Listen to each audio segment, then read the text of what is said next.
pemirsa, kembali lagi di Rumah La Liga bersama saya Putra Maulana. Nah, ini gimana nih kabar kalian nih? Nah, ini nih saat ini ada sedikit yang berbeda nih dari biasanya. Karena di sini saya duduk bukan bersama host wanita, tapi saat ini saya bersama Bung Sabto Haryo untuk membahas La Liga Santander musim 2022-2023 yang tentunya semakin seru, panas, dan juga semakin sengit. Nah, ini sebelum kita mulai, kita tanya dulu nih, gimana nih kabarnya Bung Sabto nih? Baik baik, Put. Alhamdulillah baik. Ini biasanya kan kita Alhamdulillah. sama cewek Iya ya, iya. sekarang kita cowok-cowok ya. Agak beda kali ini. Betul. Nah, ini sebelum kita bahas secara rinci dengan Bung Sabto, nah ini tim rumah La Liga memiliki informasi mengenai pertandingan pekan ke-12 yang lalu. Nah, berikut tayangannya. Real Madrid secara mengejutkan ditahan imbang Girona pada pekan ke-12 La Liga Santander 2022-2023. Menghadapi tim berperingkat 16 itu, Los Galacticos harus mengakhiri laga dengan skor 1-1. Aroma ancaman Girona mulai terlihat saat pertandingan memasuki menit 19. Valeri Fernandes nyaris saja membungkam tuan rumah melalui tandukannya. Real Madrid membalas melalui aksi Rodrigo, namun tendangan kencangnya masih membentur tiang gawang. Girona benar-benar membuat lini pertahanan Real Madrid kewalahan. Kali ini giliran Carvajal yang dibuat jatuh bangun dan nyaris saja berakibat gawang kebobolan. Namun sontekan Yangel Herrera juga membentur tiang gawang. Gol baru tercipta di babak kedua. Vinicius Junior berhasil lepas dari ketatnya pengawalan Girona untuk membawa Madrid unggul 1-0. Keunggulan Real Madrid hanya sementara. Pada menit 79, wasit menunjukkan titik putih setelah VAR menyatakan bola menyentuh tangan Asensio. Stuani yang ditugaskan sebagai algojo sukses mengelabui Thibaut Courtois. Rodrigo sebenarnya berhasil memasukkan bola ke dalam gawang, namun wasit menganulir karena dinilai melanggar sang penjaga gawang lawan. Petaka bagi Real Madrid belum selesai. Di penghujung laga, Toni Kroos diganjar kartu kuning kedua karena dianggap melakukan pelanggaran keras. Ini merupakan kartu merah pertama Kroos selama karir profesionalnya. Skor 1-1 pun bertahan hingga bubar. Hasil kontra diraih Barcelona. Bertandang ke Valencia, tim asuhan Xavi Hernandez menang 1-0. Ansu Fati nyaris saja membuat gol cepat, namun dirinya yang sudah berhadapan 1-1 dengan kiper lawan gagal memaksimalkan peluang. Dewi Fortuna belum menyertai Ansu Fati. Pada menit 23, golnya dianulir wasit karena dinilai pada posisi offside. Babak pertama pun berakhir dengan skor kacamata 0-0. Pada babak kedua, giliran gol Valencia yang dianulir karena Marcos Andre menyentuh bola dengan tangan. Gol yang ditunggu Barcelona akhirnya datang saat memasuki perpanjangan waktu. Adalah Robert Lewandowski yang menjadi pahlawan usai memanfaatkan umpan Raphinha. Kemenangan 1-0 sudah cukup bagi Barcelona untuk memangkas ketertinggalan dari Real Madrid menjadi selisih 1 poin. Hasil mengejutkan terjadi di laga Cadiz versus Atletico Madrid. Di luar dugaan, Cadiz mengalahkan Atletico 3-2. Cadiz mencetak gol cepat saat laga belum genap berusia 30 detik. Theo Mongonda membuat supporter bergemuruh melalui sepakannya. Gol cepat ini menjadi satu-satunya gol di babak pertama. Drama muncul ketika memasuki menit 80 ketika ada 4 gol dalam kurun waktu 10 menit. Alex Fernandez sukses menggandakan keunggulan Cadiz menjadi 2-0. Tertinggal 2 gol membuat Atletico bereaksi. 2 gol penyama kedudukan dicetak Joao Felix pada menit 85 dan 89. Saat laga seakan berakhir imbang 2-2, Ruben Sobrino keluar sebagai pahlawan Cadiz. Skor pun berakhir 3-2 untuk kemenangan tuan rumah. Dan berikut adalah hasil lengkap pertandingan pekan ke-12 La Liga Santander 2022-2023. Dan berikut adalah klasemen sementara La Liga Santander 2022-2023 pada pekan ke-12. Jarak antara Real Madrid dengan Barcelona kini hanya 1 poin. Hal ini tak terlepas dari Madrid yang hanya bermain imbang dan Barca sukses meraup 3 angka. Kekalahan dari Cadiz tidak membuat Atletico Madrid lengser dari posisi ketiga. Namun, kini tim asuhan Diego Simeone memiliki poin yang sama dengan Real Betis. Sementara itu, Real Sociedad yang sempat mengejutkan dengan menembus 4 besar harus turun ke posisi dampak dari 2 kali kekalahan beruntun. Dan persaingan ketat terjadi di papan bawah, dari peringkat ke-16 hingga ke-19 memiliki poin yang sama yakni 10 poin. Dan sedangkan Elche menjadi satu-satunya tim yang belum pernah meraih kemenangan di La Liga sejauh ini. Nah, ini kalau Bung Sabto melihat papan klasmen nih hingga pekan ke-13 ini seperti apa nih Bung Sabto nih? Ya, Madrid tadi imbang ya. Betul. Imbang lawan Girona, ya untungnya mereka habis menang di El Clasico. Iya. Jadi tabungan 3 poin mereka lumayan terjaga. Kali ini hanya terpaut 1 poin dari Barcelona. Jelas kalau kita lihat track Barcelona di musim ini, khususnya di La Liga ya. Di La Liga mereka tampil begitu perkasa ya, dengan 10 kali menang, sekali imbang, dan sekali mengalami kekalahan dari Real Madrid.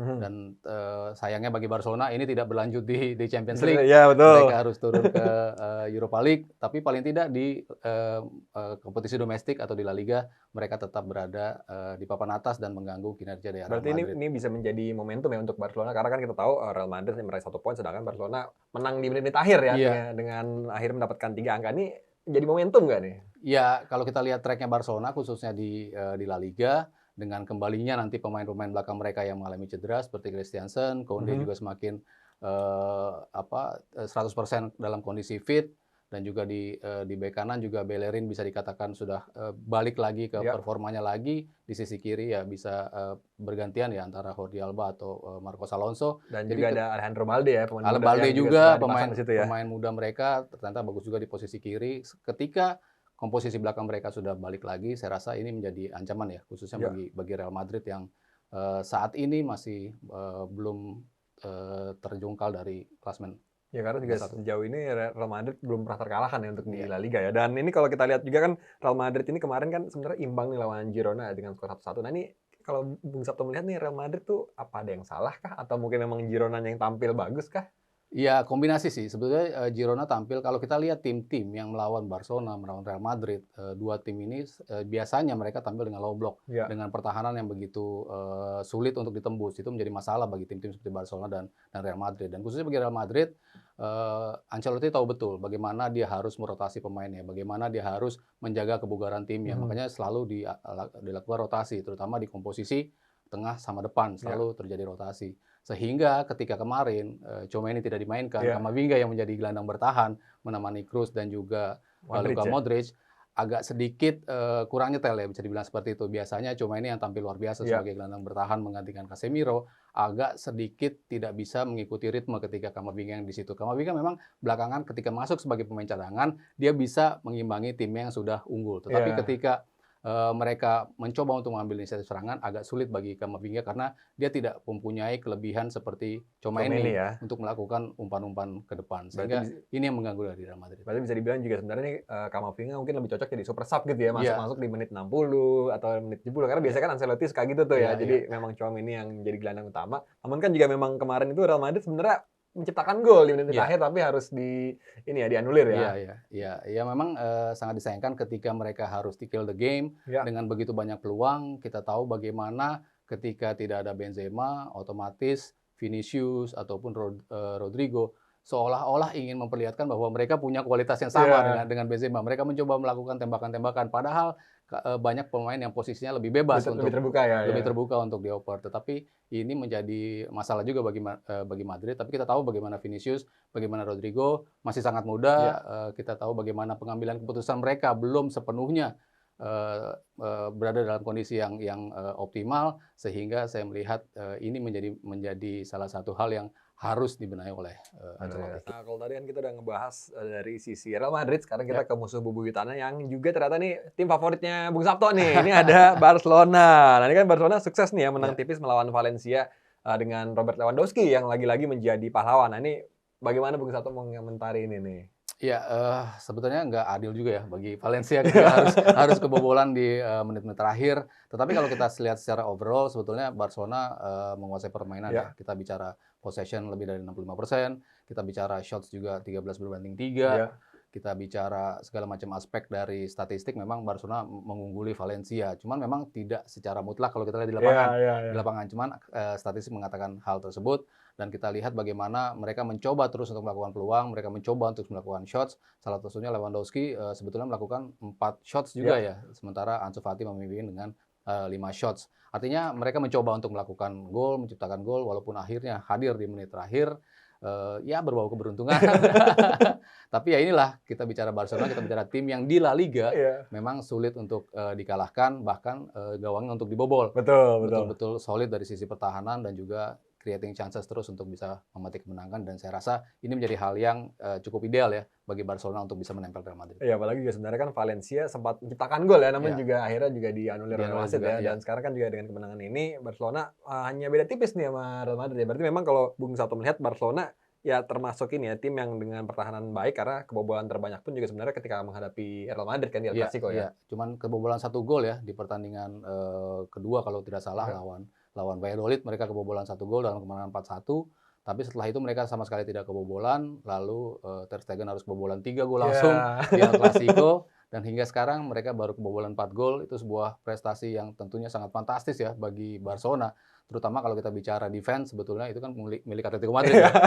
Jangan sebut-sebut ya. Jangan sebut-sebut milik Jan Atletico Oblak dan kawan-kawan kalau kita bicara clean sheet dan segala macamnya. Tapi kali ini Ter Stegen bisa step up his game. Dia bisa melakukan positioning yang tepat untuk menepis setiap tembakan. Dalam posisi one on one juga shot stopnya juga begitu luar biasa. Sehingga saya rasa ini memang posisi yang wajar. Dan Xavi setelah lengser dari Liga Champions memang targetnya adalah juara La Liga, tidak bisa tidak. Karena kita bicara urusan gengsi, kalau kita bicara urusan finansial, mereka sudah kehilangan cukup banyak duit di Eropa, dan tentunya urusan gengsi mereka harus meraih trofi, dan La Liga saya rasa adalah prioritas utama bagi Barcelona di musim ini.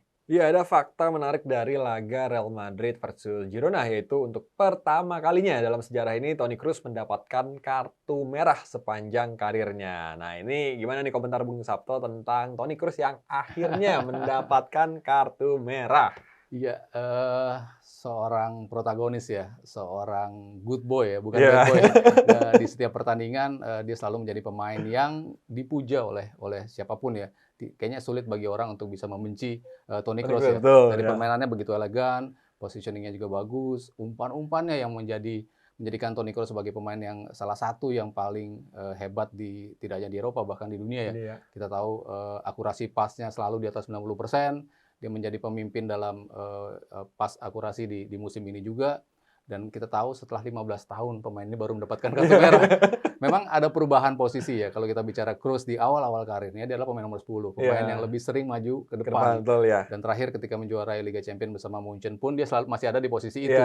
Cuman makin ke sini dia menyadari posisinya adalah sebagai pemain yang harus lebih mundur. Menjadi pemain ya sebagai gelandang bertahan lah. Seperti itu. Dan dia menyadari posisinya itu. Dia tahu kalau saya semakin di depan, saya akan makin sering kehilangan bola. Umpan-umpan saya juga mungkin sudah tidak seakurat itu ketika saya ada di depan, makanya saya harus ada lebih ke belakang untuk bisa lebih mengatur keseimbangan tim. Memang dari sini akhirnya dia harus melakukan tackle.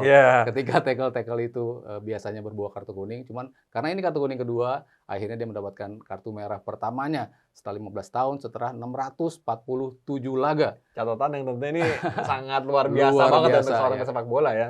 Apalagi kan juga sebenarnya posisinya Toni Kroos ini kan sekarang jadi gelandang bertahan, dan biasanya itu kan memang gelandang bertahan kan suka melakukan tackle keras, interception segala macam. Tapi ini memang ini berarti ada kredit tersendiri nih berarti untuk Toni Kroos ya, layak untuk diberikan kredit ya. Iya, kalau kita tahu memang kalau tidak harus tackle, saya tidak akan melakukan tackle. Jadi memang begitu briliannya cara dia untuk intercept bola, bagaimana dia harus memotong lari orang, bagaimana dia harus menutupi untuk tidak melakukan tackle. Kalau memang harus ada tackle, makanya dia baru melakukan tackle. Dan akhirnya itu terjadi. Kita kemarin Madrid ada sebuah upaya untuk melakukan counter attack dari Girona. Dia harus menyelamatkan timnya ya, daripada ada serangan balik. Dan kalau bisa berbuah gol menjadi bahaya, sehingga dia melakukan professional foul dan akhirnya berbuah kartu kuning dan menjadi kartu merah. Berarti kalau Bung Sabto melihat ini, Toni Kroos itu tuh yang membedakan dengan gelandang-gelandang lain itu apa sih? Ketenangan ya. Kalau kita bicara sebetulnya dia dari usia 15-16 tahun, publik Jerman sudah mengatakan bahwa pemain ini punya gaya passing yang kombinasi antara Xavi dan juga Iniesta. Dibandingkan seperti itu. Jadi kita tahu bagaimana bola seolah-olah tidak pernah memantul kalau dioper oleh Toni Kroos. Selalu datar, begitu akurat, begitu tepat, precise, sehingga rekan-rekannya begitu enak untuk terima bola dari Toni Kroos. Mungkin ini yang menjadi perbedaan paling besar antara Toni Kroos dengan pemain lain adalah ketenangan dia, bagaimana dia bisa bikin timnya begitu balance, kapan dia harus mendelay bola, kapan dia harus melakukan operan dengan cepat ke depan, kapan harus melakukan bola ke belakang untuk bisa mencari ruang rekan-rekannya. Jadi secara overall pemain ini lengkap dari ketenangan, dari umpan precise, umpan-umpan yang begitu matang Yang kepada memanjakan ya untuk memanjakan pemain-pemain rekan-rekannya, lainnya. assist yang dia berikan dan juga ketika harus melakukan tembakan juga akurat ke depan gawang sehingga selalu on target dan kalau tidak gol ya ditepis oleh penjaga gawang. Berarti memang Toni Kroos ini paket lengkap lah Ya. ya. Dan ini kalau ini mengingatkan saya juga seperti Xabi Alonso. Ya. Bung Sabto nih kalau Toni Kroos Kalau tuh. gelandang bertahan ya mungkin mirip-mirip Xabi Alonso Iya. ya, elegannya gitu. Betul, Cuman betul. kalau Alonso mungkin lebih banyak tackle-nya gitu ya. Kalau Toni Kroos kalau tidak harus tackle dia tidak melakukan tackle. Ya, nah tadi kan pembahasan tentang Toni Kroos. Sementara itu tadi kita juga sudah membahas ketatnya persaingan papan bawah. Nah ini ada jarak Cadiz yang berperingkat ke-19 dengan Valencia itu hanya yang ada di posisi 10 itu hanya terpaut 5 angka. Artinya ini memang segala kemungkinan dapat terjadi tentunya di La Liga. Nah ini kira-kira apa nih Bung Sabto yang membuat papan bawah musim itu sangat-sangat ketat karena perbedaan poin pun hanya sedikit, sedangkan tim yang di peringkat 17, 18, 19, 20 mereka memiliki poin yang sama gitu. Iya, iya.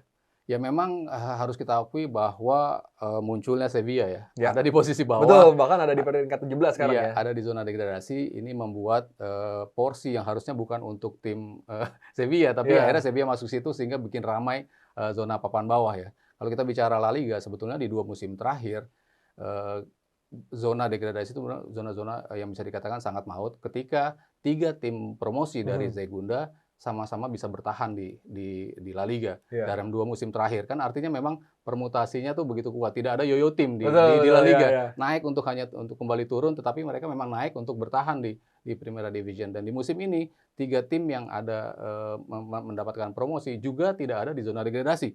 Ada Real Valladolid di situ, ada Almeria dan juga Espanyol. Ada Girona, sorry. Ada 3 tim yang musim lalu promosi, tapi sekarang tidak ada di zona degradasi. Artinya mereka ada di papan tengah ya, di papan tengah. Jadi memang kualitasnya sudah semakin sama. Kita bicara tim-tim yang biasanya ada di papan atas seperti Celta Vigo sebenarnya biasanya ada di papan atas juga. Sevilla ada di situ. Jadi artinya memang hal yang biasanya tidak ada di papan bawah, tapi kali ini harus diramaikan di papan bawah sehingga pergulatan di zona degradasi akan semakin ramai hingga akhir kompetisi menurut saya. Betul. Nah, ini kan juga sebenarnya juga ada hasil yang mengejutkan ya, karena setelah Cadiz beberapa pekan terbenam di dasar klasemen saat ini mulai bangkit dengan raihan 2 kemenangan. Nah, ini terakhir kemarin tuh yang mengejutkan adalah Cadiz bisa menang melawan Atletico Madrid. Ya, ini tim saya nih Atletico. Cuman ya gimana nih Bung Sabto nih melihat tim dari Cadiz nih? Iya, mungkin kayaknya Puma yang harusnya menjawab ya. Ada apa dengan Atletico Madrid? Itu dia Atletico, aduh. Walaupun memang kebobolannya di menit-menit akhir ya, setelah di masa injury time, dan saya kira juga ya kalau sebagai fans Atletico pasti sangat kecewa ya, apalagi juga di Champions League hasilnya tidak bagus, terus plus harus kalah ini kan. Kalau Bung Sabto melihat Cadiz ini gimana Bung? Karena akhirnya kan bisa mendapatkan kemenangan lagi gitu. Iya, saya rasa tim ini juga cukup bisa memberikan kejutan-kejutan juga ya. Kita bicara Sergio González sebagai pelatih mereka, pernah melatih Espanyol, pernah melatih Real Valladolid selama 3 tahun, dan sekarang dia masuk ke Cadiz. Artinya tim pelatih ini tahu betul asam garam bagaimana untuk bisa mempertahankan diri dari zona degradasi. Bagaimana kapan dia harus ngegas, dan kalau kita lihat tim-tim La Liga yang berkutat di zona degradasi, mereka memang membutuhkan kemenangan-kemenangan di kandang. Ketika mereka main di kandang harus tampil optimal sehingga paling tidak poin-poin yang diraih di kandang bisa membuat mereka lebih nyaman dalam bisa merebut poin, sehingga mereka hanya mungkin kalau kalah di laga-laga tandang, cuman kalau mereka di kandang memastikan mereka harus meraih kemenangan. Jadi saya rasa Cadiz sudah mulai mengarah ke sana, pemain-pemainnya sudah mulai ngejel juga.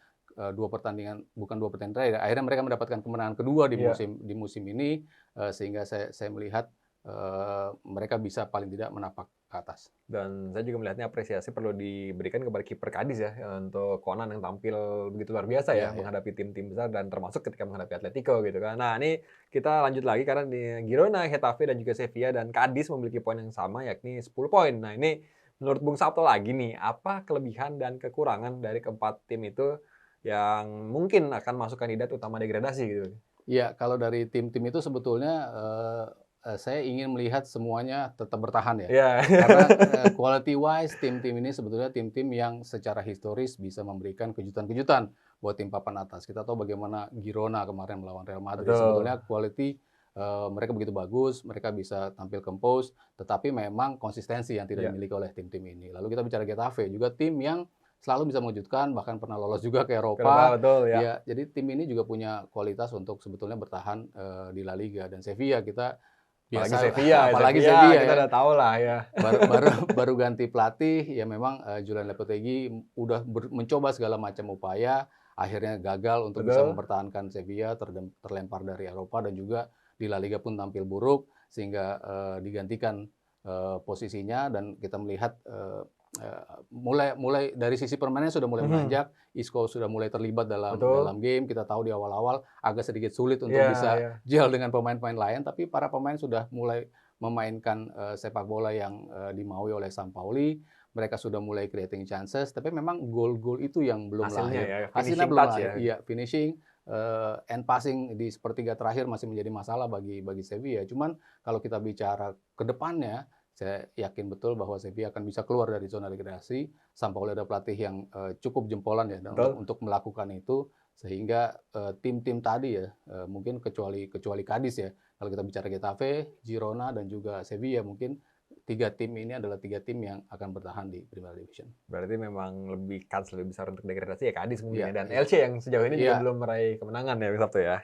Ya, LC dan Cadiz ya saya rasa menjadi tim-tim yang mungkin akan turun divisi ya, ditambah dengan Celta Vigo yang sayang sekali di Celta musim Vigo, ini betul, di luar dugaan juga tuh iya, ya Celta Vigo ya. walaupun Iago Aspas tetap tampil sebagai pemain yang selalu bisa menyumbang gol, tapi sulit ya bagi tim yang hanya mengandalkan satu pemain Iya, untuk iya. bisa mencetak gol, sehingga Celta mungkin agak sulit ya untuk bisa survive di musim ini.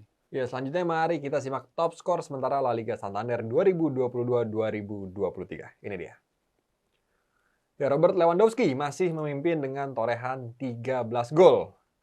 Disusul oleh Borja Iglesias dari Real Betis yang menjadi pesaing utama dengan catatan 8 gol. Nah, ini yang mengejutkan adalah adanya seorang Jose Lumato yang mengoleksi 7 gol.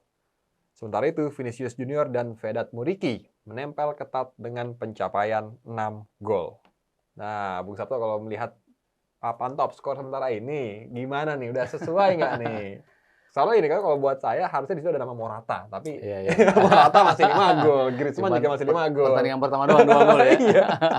Iya, memang permutasi yang dilakukan Diego Simeone ya di lini depan, kadang Angel Correa yang dimainin, kadang Griezmann, kadang Morata, sehingga memang tidak ada kestabilan ya dalam tim, sehingga tidak bisa membuat Morata menjadi pemain yang konsisten untuk mencetak gol. Iya. Dari tengah juga selalu terjadi pergantian, sayapnya juga selalu berganti, sehingga bola-bola yang harusnya datang secara reguler ke Morata tidak datang. Mungkin ini yang menjadi masalah bagi Morata dan Atletico Madrid ya. Tetapi kalau di sisi lain semuanya rasanya right on track ya. Betul. Kita bicara Lewandowski memang dibeli untuk menjadi goal getter Betul, dari betul. Barcelona. Dan kalau saya lihat di luar dugaan justru di musim perdananya langsung benar-benar on fire gitu ya Lewandowski ya. Iya, ini suatu bukti bahwa orang melihat Bundesliga sebagai liga yang liga petani, tapi ternyata bisa berkontribusi besar asal dia ada di tim yang tepat dan mendapatkan pasokan yang tepat. Betul. Dan itu yang didapatkan oleh Lewandowski ya. Walaupun di beberapa pertandingan memang sering terisolir juga ketika tidak mendapat umpan dan dia tidak mencetak gol, tetapi di La Liga 13 gol, baru bermain 11 kali, tentunya sebuah pencapaian yang cukup fantastis ya bagi seorang Lewandowski, dan saya rasa dia layak ada di papan atas dari daftar LPCC atau top scorer. Sementara yang harusnya ada Benzema juga di situ mengalami cedera sehingga tidak bisa secara konsisten mencetak gol. Cuman pemain-pemain di bawahnya, kita bicara Iago Aspas tadi dari Celta Vigo sudah mencetak gol, ada 6 gol, juga ada Vinicius Junior, ada juga Jose Lu, dan juga ada Borja Iglesias, pemain yang sudah mencetak 8 gol ya. Betul, nah ini kan tadi Bung Sabto menyebut Borja Iglesias. Nah ini kan memang Borja Iglesias sekarang menciptakan 8 gol dan hanya terpaut 5 gol nih dari Lewandowski. Nah ini kalau Bung Sabto melihat Borja Iglesias, pemain ini tuh gimana tuh? Iya, pemain yang kadang-kadang kan di Spanyol selalu ada rombongan tim-tim yang punya pemain atau attacker asing. Dan mereka selalu menjadi top scorer. Dari Luis Suarez, dulu ada Mel Falcao, Kun Aguero kalau kita bicara di Atletico. Di Barcelona juga ada Luis Suarez juga di situ, Samuel Eto'o, Lionel Messi. Di Madrid pun ada Karim Benzema. Cuman ada rombongan dari pencetak gol dari yang lokal. Dulu mereka punya David Villa. Lalu kita bicara juga ada Raul Tamudo dulu ada di Spanyol. Lalu sekarang memang ada Iago Aspas dan juga Borja Iglesias. Dan Borja juga di musim ini juga atau di tahun ini dia mendapatkan kesempatan masuk ke timnas Spanyol juga, dipanggil oleh Luis Enrique, mendapatkan debut juga di partai Spanyol. Artinya nih pemain ini bukan pemain sembarangan karena sejak 5 musim terakhir dia selalu dalam 4 musimnya bisa mencetak double digit gol, 20-an gol dan belasan gol. Artinya ini kan pemain secara konsisten bisa mencetak gol. Bahkan ketika dia tampil di Spanyol, dia bisa mencetak 78 gol dalam 140 laga.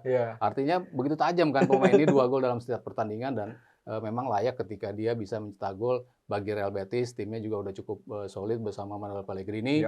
Juga selalu mendapat pasokan gol secara reguler dan kita tahu bagaimana postur tingginya juga bisa dengan baik dia memanfaatkan bola-bola atas, positioning yang bagus sehingga saya melihat ini pemain yang memang layak ada di papan atas, 8 gol dan 2 assist, artinya kontribusi 10 gol bagi seorang Borja hanya kalah dari Lewandowski yang 14 gol dan 13 gol dan juga 4 assist. Sementara Rodrigo 4 gol dan 4 assist, artinya baru 8 gol ya kontribusinya bagi Real Madrid. Karena kan memang Borja Iglesias ini mencetak 8 gol dari 12 pertandingan. Dan apakah memang Borja Iglesias bisa kita katakan sebagai penyerang elit di La Liga musim ini? Apalagi kan juga Luis Enrique akhirnya memanggil Borja Iglesias ke timnas Spanyol gitu kan untuk pertama kalinya kemarin kan. Iya, mungkin memang dari sisi kebintangan dia memang tidak mungkin sulit ya untuk bisa dibandingkan dengan striker, bahkan dengan Morata pun gitu ya. Cuman kalau kita bicara kualitas, secara reguler dia mencetak gol, selalu berada di atas, dan timnya juga Real Betis kan juga sekarang lagi perform cukup bagus ya. Dan memiliki poin sama ya dengan Atletico. Atletico ada di peringkat 4, mereka mematok Eropa juga di musim ini, terutama di Liga Champions. Musim lalu peringkat 6, 2 musim lalu peringkat 6, musim lalu peringkat 5, sekarang ada di peringkat 4. Artinya mereka ada on the track untuk bisa lolos ke Liga Champions. Jadi saya rasa ketika nanti Betis masuk Liga Champions, dia menjadi pemain yang lebih profilnya naik sedikit ya ketika tampil di Eropa dan Liga Champions. Karena juga bukan tidak mungkin tiba-tiba misalkan Borja Iglesias juga diincar klub-klub Eropa lain gitu kan. Dan apalagi kalau misalkan nantinya Borja Iglesias bisa tampil bagus di ajang Piala Dunia yang sebentar lagi juga akan dimulai gitu ya. Nah, kalau tadi kita sudah membahas barisan penyerang, sekarang kita akan mengulas mengenai penjaga gawang. Dan berikut adalah daftar kiper dengan jumlah pertandingan tanpa kebobolan atau clean sheet terbanyak di La Liga musim ini. Ya, Marc-Andre ter Stegen berada di urutan pertama dengan mencatat 10 clean sheets. Selanjutnya ada kiper Villarreal, Geronimo Rulli, berada di urutan kedua dengan 6 clean sheets. Ya, sementara itu Rui Silva dan Unai Simon sama-sama mencatatkan 5 clean sheets. Dan Stole Dimitrievski berada di bawahnya dengan catatan 4 clean sheet. Nah, ini menurut Bung Sabto, bagaimana nih kiprah para penjaga gawang di La Liga musim ini? Karena uniknya tadi tuh nggak ada nama aja Oblak. Karena Oblak biasanya kan sebagai daftar favorit ya, sebagai bahkan El Zamora beberapa kali ya. Betul. Ya kiper terbaik ya. Memang tidak hanya dilihat dari clean sheet, tapi berapa gol yang mereka bisa masuk ke gawang mereka, jumlahnya di jumlah laga dibandingkan jumlah laganya, biasa persentase yang sehingga kalau sekarang kita lihat Ter Stegen berada di atas 12 kali main dan hanya kebobolan 4 gol, jadi 0,03 paling kecil dan on the track untuk menjadi kiper terbaik atau El Zamora ya kita biasa menyebutnya di La Liga. Dan memang di musim ini saya melihat Ter Stegen sudah bisa naik satu step ya. Kalau kita bicara di musim lalu, di beberapa musim ke belakang mungkin dia lebih sering terbantu oleh barisan di depannya, barisan back-backnya yang memang tampil lebih bagus. Sementara di musim ini ketika backnya terlalu maju, ada sebuah serangan balik, dia tetap bisa dengan tenang ya untuk bisa menepis bola ataupun melakukan cegatan ataupun bisa menjadi seorang kiper sweeper ketika dibutuhkan untuk melakukan serangan dari bawah, sehingga memang layak ya Ter Stegen berada di papan atas dengan jumlah gol yang hanya sedikit. Kalau kita bicara mereka kalah 3 gol, cuman di setiap laga lain ketika mereka tidak kebobolan, itu kan yang buat counts ya. Nanti di ujungnya walaupun mereka kalah dari Real Madrid di El Clasico, tapi di pertandingan-pertandingan lain walaupun mereka tidak main bagus tapi mereka tidak kebobolan, artinya kan tim ini juga berada pada track yang baik untuk bisa menjuarai La Liga. Berarti Barcelona udah nabung dulu nih ya, Ter Stegen ya, nggak kebobolan banyak, sekali kebobolan banyak di El Clasico 3 gol, cuman setelah itu masih balik lagi bisa menjadi calculated loss ya. Betul. Karena kan juga selain Barcelona sebenarnya yang kebobolan sedikit itu ada Villarreal kebobolan 8 gol plus juga Real Betis ya tadi 8 gol, sedangkan Barcelona hanya 4 gol. Memang pencapaian yang tentu buat fans Barcelona, terutama juga untuk Bung Sabto sebagai fans Barcelona masih sangat senang gitu kan. Iya, betul sekali. Sekarang mari kita membahas pekan ke-13 La Liga Santander musim 2022-2023. Dan inilah jadwal lengkap pertandingannya.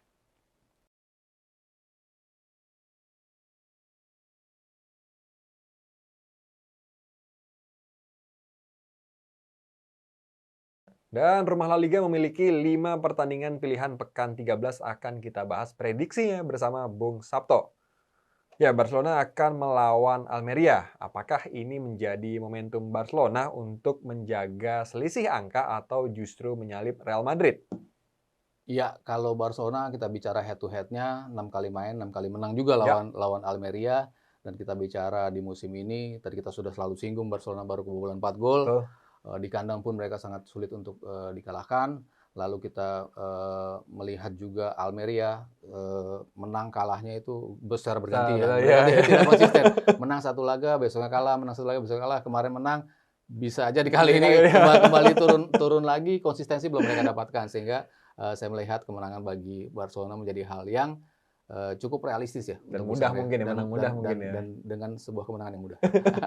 Nah, selanjutnya ada Atletico Madrid yang akan berhadapan dengan Espanyol di Civitas Metropolitano. Dan Atletico ini wajib menang nih bila ingin tetap berada di 3 besar. Nah, ini kira-kira bagaimana Bung Sabto?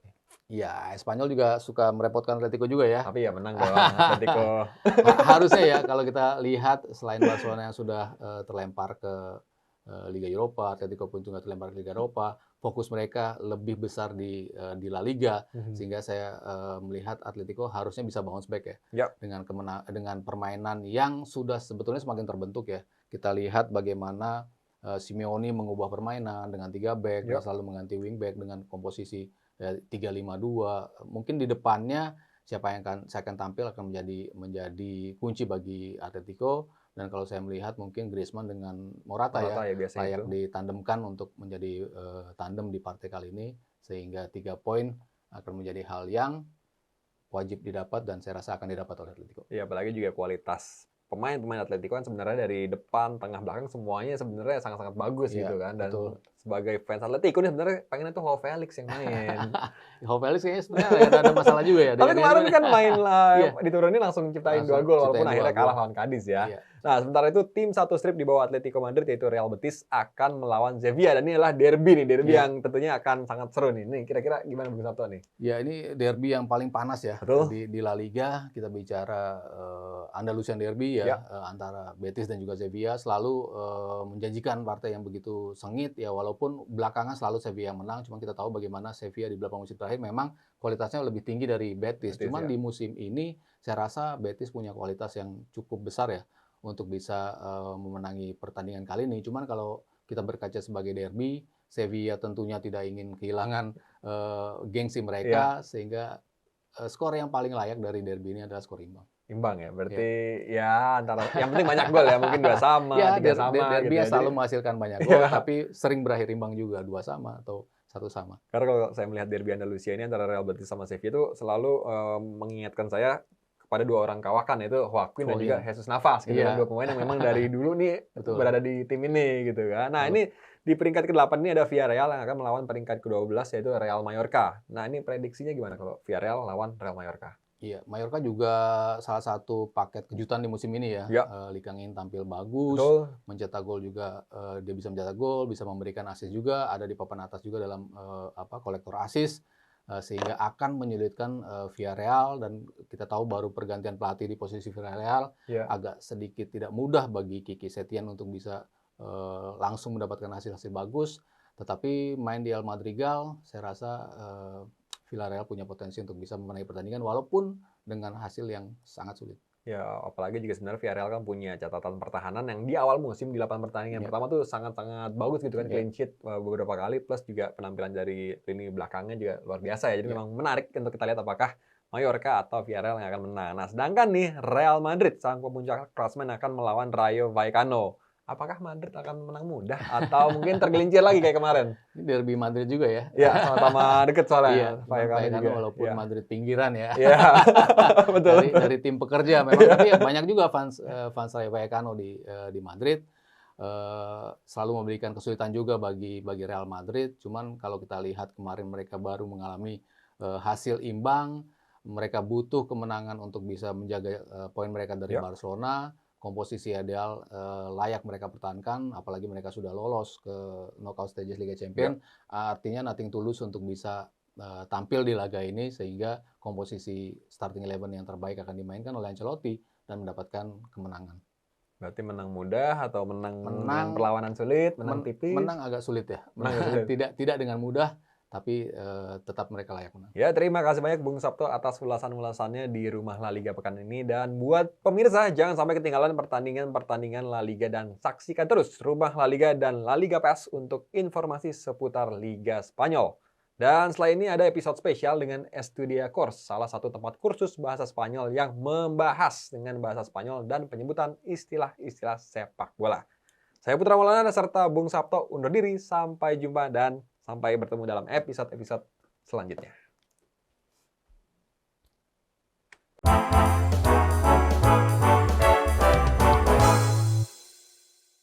Perkenalkan, nama saya Anita Azhari, saya adalah founder dari Estudia Course, kursus online bahasa Spanyol. Estudia itu diambil dari bahasa Spanyol yang artinya tuh belajar. Jadi kita tuh mau mengajak teman-teman yuk belajar di Estudia. Estudia Course berdiri itu dari Januari 2021. Kita mulai Estudia Course itu di masa pandemi, makanya kita menawarkan kelas online. Jadi teman-teman gak usah ragu, tinggal di mana aja bisa belajar bahasa Spanyol.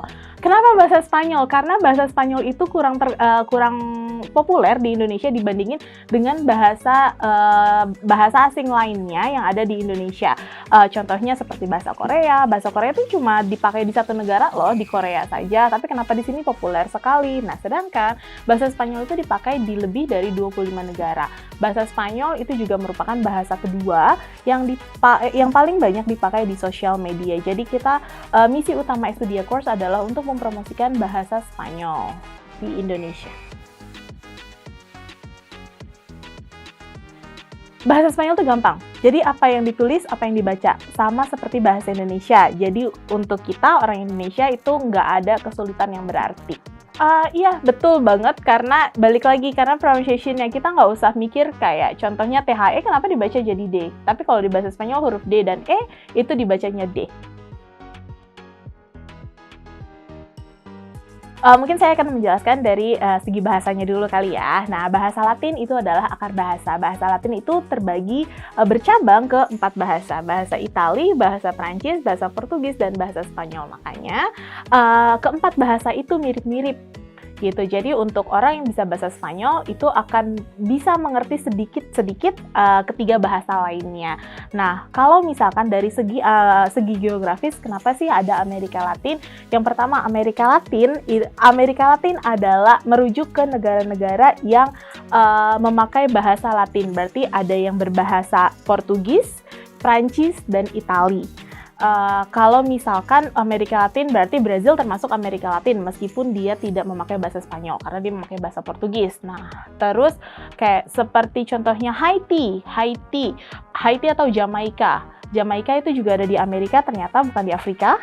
Jadi dia itu memakai bahasa Perancis untuk bahasa nasionalnya. Mereka juga termasuk Amerika Latin. Terus ada lagi Hispanic Amerika. Hispanic Amerika itu baru negara-negara yang berbahasa Spanyol. Nah, kalau misalkan kita merujuk ke Hispanic Amerika ini berarti Brazil, Haiti, Jamaika dan selainnya itu bukan termasuk Hispanic Amerika karena tidak menggunakan bahasa Spanyol. Ya, kalau di Spanyol sendiri kita merujuk ke Spanyolnya. Di negara Spanyol sendiri itu ada 4 bahasa resmi. Ada yang pertama Castellano atau yang kita kenal sebagai bahasa Spanyolnya yang kita kenal seperti gracias, terus como estás, itu adalah Castellano. Terus kita ada yang namanya Catalan. Catalan itu dipakai di provinsi Catalunya yang ada kota Barcelona. Terus ada lagi namanya Basco. Bahasa Basco itu dipakai di Basque. Kalau misalkan teman-teman pernah dengar Basque di provinsi Basque. Terus ada lagi Gallego. Gallego itu di Spanyol Utara di provinsi Galicia. Ya, untuk Liga Spanyol pasti kalau misalnya kita ngomong berbicara tentang bahasa Spanyol di Indonesia, La Liga itu pasti memiliki andil yang besar di Indonesia karena banyak banget fans La Liga di sini ya. Oke, so ini teman-teman banyak banget yang lumayan agak salah ya. Jadi memang betul pronunciation bahasa Spanyol itu sama kayak bahasa Indonesia, cuma ada beberapa huruf yang harus kita perhatikan. Contohnya huruf J dibaca jadi H. Makanya kalau misalkan kita mau pesen mojito itu bacanya mojito ya. Terus kalau double L itu bisa dibaca J atau dibaca Y, terserah, ini tidak ada pakemnya. Jadi kalau misalkan kita lagi di restoran pesen tortilla itu bukan tortilla tapi tortilla. Terus Sevilla bukan Sevilla tapi Sevilla karena double L. So, sekarang kita akan mulai game. Di sini ada beberapa kata dalam bahasa Spanyol yang berkaitan dengan La Liga. Jadi saya akan memilihnya. Oke. Yang pertama, aficionados. Oke? Aficionados itu artinya adalah hobi. Jadi, por ejemplo, contohnya kalau misalnya kita bilang yo soy muy aficionada del fútbol. Itu yang artinya kayak saya hobi banget sama football. Oke, yang kedua.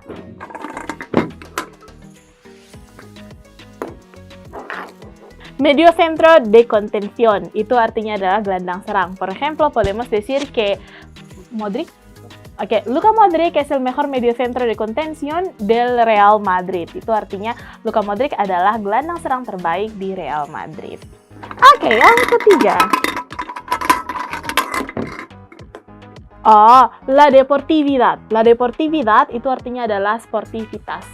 Por ejemplo, cuando estamos en un juego tenemos que tener una buena deportividad. Itu artinya ketika kita dalam satu pertandingan, kita harus menjunjung tinggi sportivitas. Oke, satu lagi.